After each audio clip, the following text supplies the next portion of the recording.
어제 우리는 북이스라엘의 군대 장관 아브넬이 이스보셋 왕과 싸우고 다윗을 찾아와서 나라를 갖다가 바치겠다라고 협상하는 그 장면을 살펴보았죠.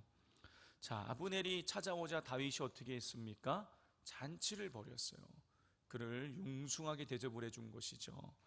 그리고 그러자 아브넬은 다윗에게 나라를 다윗 당신에게 바치겠다라고 약속을 해주었습니다. 그리고 다윗은 아브넬을 평안히 돌아가게 한 것이죠. 자, 그런데 그때에 전쟁에 나가 있었던 다윗의 군대 장관 요압이 돌아와서 그 사실을 알게 된 것이에요. 그리고 나서 노발대발 화를 다윗을 찾아와서 화를 낸 것이죠. 왜 그런 것입니까? 이 아브넬은 이 요압의 동생 아사엘을 죽인 원수였기 때문인 것이죠. 자, 그런데 다윗이 다윗도 이 사람이 자기의 요압의 동생을 죽였다는 사실을 알고 있는데 그냥 평안히 돌려보냈다 그러니까 너무 화가 난 것입니다. 그래서 어떻게 했습니까? 그를 군사를 보내서 그를 생포해서 그 아브넬을 다시 헤브론으로 끌고 들어오게 되는 것이죠. 자, 이게 어제까지의 이야기입니다. 오늘은 이제 그 이후의 일이 기록되는 것이에요. 자, 오늘 본문 27절을 보면 이 요압이 아브넬을 칼로 찔러 죽이죠. 자, 이것은 이 요압의 입장에서 보자면 이 동생을 죽인 원수에 대한 안갚음인 거예요. 그러나 영적으로 보자면 이 아브넬이 죽은 것은 하나님의 이름을 팔아서 자기의 유익을 취하려고 했었던 이 아브넬의 죄에 대한 하나님의 심판인 것이죠. 어제 우리가 살펴보았듯이 이 아브넬이 이 다윗에게 나라를 갖다가 바치려고 했던 그 결정적인 이유가 무엇입니까? 자기가 사울 왕의 첩과 통간하자 이 사울 왕의 아들이었던 이스보셋 왕이 왜 우리 아버지 첩과 네가 통간을 하느냐라고 이렇게 책망을 하지 않았습니까? 거기에 대해서 기분이 나쁜 거예요. 뭐라 그랬습니까? 다윗에게 내가 네 아버지 죽었을 때 너를 다윗에게 넘기지 않고 왕을 삼아주는 은혜를 내가 베풀었는데 네가 어떻게 나한테 이럴 수 있느냐 하고 이 이스보셋 왕을 막 따져 물었죠. 잘못은 자기가 했는데 이 이스보셋 왕에게 책망하는 이스보셋 왕을 막 따져 물은 거예요. 그리고 내가 이 나라 다윗에게 갖다가 바쳐버릴 것이다 라고 이렇게 협박을 했죠. 자, 그렇게 해서 다윗에게 이 나라를 바치려고 했는데 그래서 어떻게 했습니까? 두 가지 일을 했어요. 이스라엘의 장로들을 찾아가서 이 다윗이 온 이스라엘의 왕이 되는 것이 여호와 하나님의 뜻이다. 하나님께서 이미 이 다윗으로 하여금 이스라엘의 대적들을 다 상대하게 하나님 그렇게 다 예정해 두셨다. 그러니 이 나라가 다윗에게 돌아가는 것이 하나님의 뜻이다. 자, 이렇게 이야기했어요. 자, 하나님의 이름을 판 거예요. 원래는 자기의 유익을 위해서 나라를 갖다가 바치려고 한 것인데 그 일을 하는데 하나님의 이름을 교묘하게 팔아가지고 자기의 유익을 취하려고 했던 것이죠. 하나님의 이름을 망령되게 그가 이용한 것에 대해서 하나님께서는 좌시하지 않으셨고 요압을 통해서 그를 심판하신 것이죠. 성도 여러분, 사람은 속일 수 있지만 하나님은 속일 수 없는 것입니다. 그러므로 날마다 우리가 하나님의 이름을 망령되게 사용해서도 안 될 것이고 내 유익을 위해서 하나님을 이용하는 수단화시키는 어리석음을 행치 말아야겠습니다. 반드시 심판이 있기 때문인 것입니다. 자, 이렇게 요압이 아브넬을 생포해서 죽였어요. 그런데 다윗은 요압이 아브넬을 생포해서 헤브론으로 끌고 왔다는 사실도 모르고 있었고, 그리고 아브넬이 죽고 나서야 그제서야 다윗은 요압이 아브넬을 죽였다는 사실을 알게 되었어요. 자, 그런데 이 요압이 아브넬을 죽인 이 일은 다윗 입장에서 보자면 엄청난 위기였습니다. 왜 그런 것입니까? 아브넬이 요압을 다윗을 찾아올 때에 어떻게 했어요? 예, 그 북쪽에 있는 이스라엘의 그 장로들, 각 지파의 대표들을 찾아가서 다 만났다니까요. 내가 다윗에게 가서 이제 협상을 할 것이고 다윗에게 나라를 돌리는 것이 이게 마땅한 일이다 하고 설득을 했고, 베냐민 지파를 찾아가서도 가서 설득을 했고, 그리고 나서 이 아브넬이 다윗을 찾아온 사실을 북쪽에 있는 사람들도 다 아는 이야기인 거예요. 아브넬이 악의를 갖고 다윗을 찾아온 것이 아니라는 것을 북쪽 사람들도 다 알고 있었어요. 자, 그런데 아브넬이 죽었다 그러니 그 소식이 들리게 되면 이 북쪽에 있는 사람들이 다윗에 대해서 좋지 않은 생각을 가질 수 있고, 그냥 그 정도만 해도 다행이지만 자칫 잘못하면 전쟁이 일어날 수 있는 상황이 되어버린 것입니다. 다윗 입장에서 보면은요, 엄청난 위기인 것이에요. 자, 그로 인해서 다윗은 이 난관을 돌파해내기 위해서, 위기를 돌파해내기 위해서 몇 가지 조치를 취하는데, 첫 번째는 이 28절에 기록된 것처럼 하나님과 백성들 앞에서 자신의 죄를, 자신이 무죄하다, 이 아브넬이 죽은 것과 자기와는 상관이 없는 일이다라는 사실을 선언하여 밝힙니다.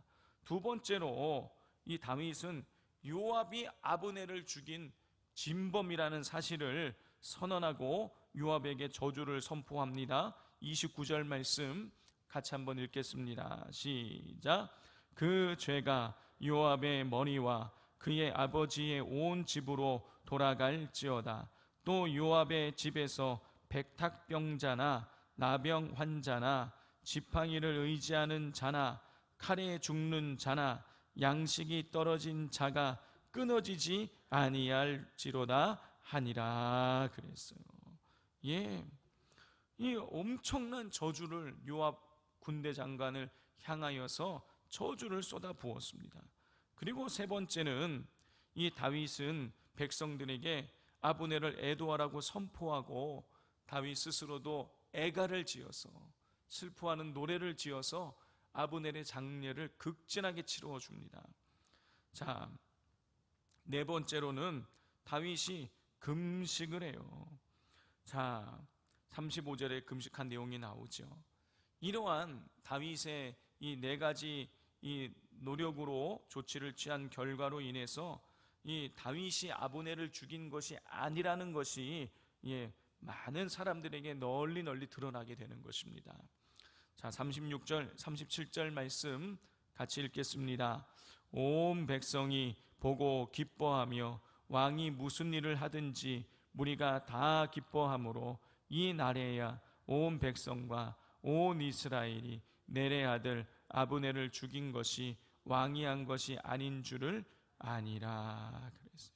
성도 여러분, 다윗은 사울 왕이 아직 살아 있을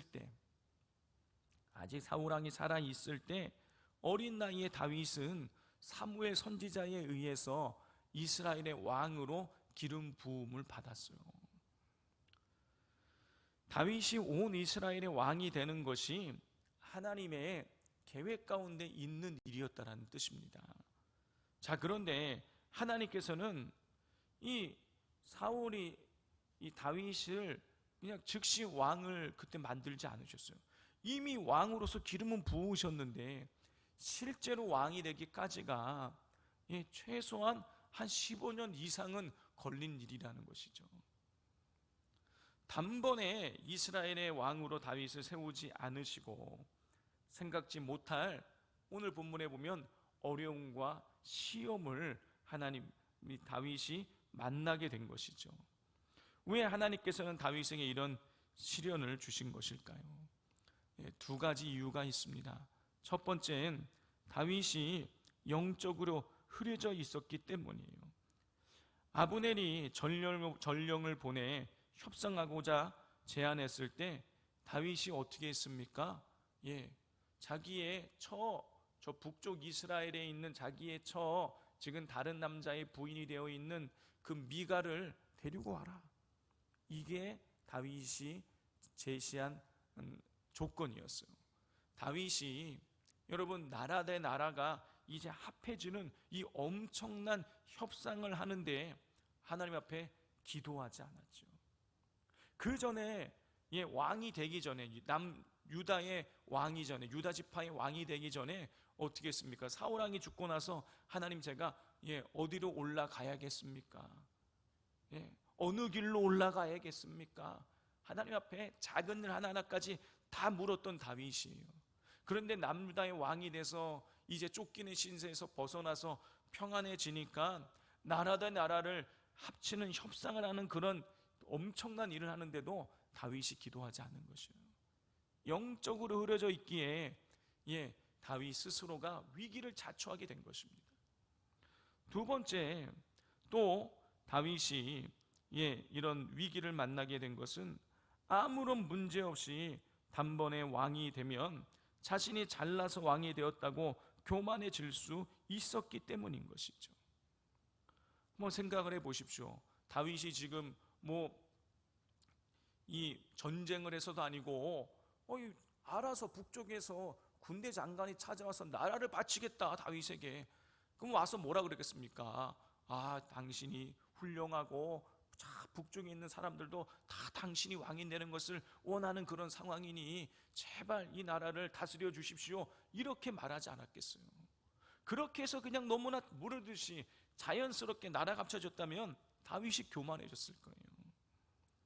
성도 여러분, 하나님의 이 다윗이 왕이 되는 것이 명백한 일이었지만 다윗이 교만하자 그것이 브레이크가 걸리게 되는 것이죠. 우리가 교만하면 넘어지게 되는 것입니다. 교만하면 인생에 문제가 생기는 것이에요. 우리가 교만하면 하나님의 뜻과 그 일들을 이루어 나갈 수가 없게 되어지는 것입니다. 그러므로 우리가 가장 지혜로운 길은 무엇이냐? 평안할 때 하나님 잘 믿는 거예요.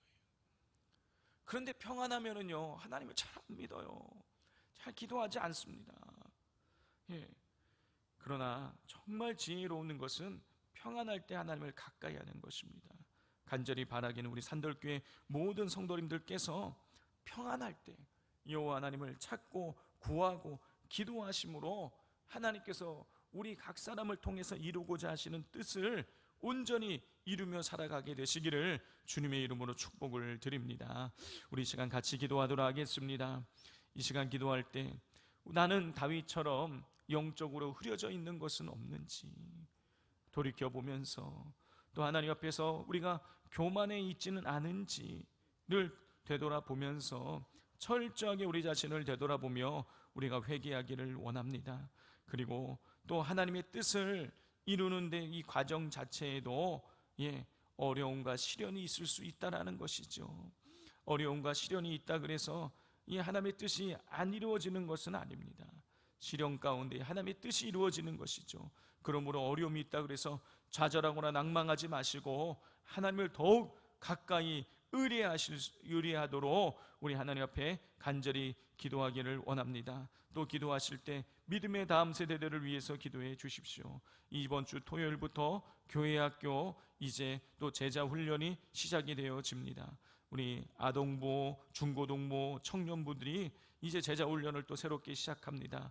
이 제자 훈련을 통하여서 믿음의 다음 세대들의 그 믿음의 뿌리가 더 깊게 내려질 수 있게 해달라고, 또 오늘 저녁에 있을 금요 기도회를 위해서 한 번 더 기도해 주시기를 바랍니다. 이 시간 주여 부르짖고 기도하겠습니다. 주여